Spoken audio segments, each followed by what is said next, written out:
L'Europe s'apprête ce week-end à célébrer les 50 ans du traité de Rome, l'acte fondateur de l'Union. L'Europe qui a du mal à s'imposer comme thème dans cette campagne présidentielle, même si le dossier Airbus l'a réinvité un temps au cœur des débats. Quelle politique donc pour l'Europe? Quelles leçons tirées de l'échec du référendum sur la Constitution?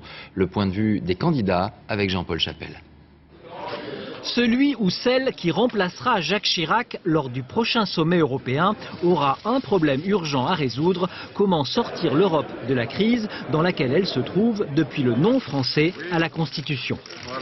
À la place, Nicolas Sarkozy veut un traité simplifié sur le fonctionnement de l'Europe, soumis au Parlement pour ratification.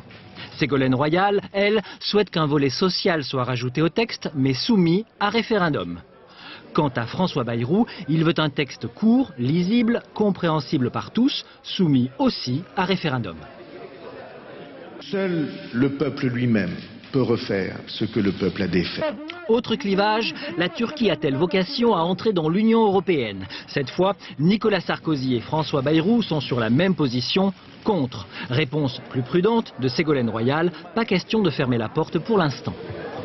Soit la Turquie remplit les conditions qui ont été posées, et je pense qu'aujourd'hui de toute façon elle ne les remplit pas, et qu'il faut une pause pour que l'Europe déjà fonctionne bien.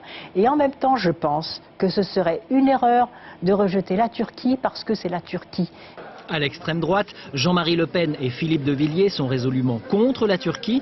À l'extrême gauche, on est plutôt pour. La Turquie fait partie déjà d'un certain nombre d'institutions européennes, et depuis le début quasiment, sans aucun problème.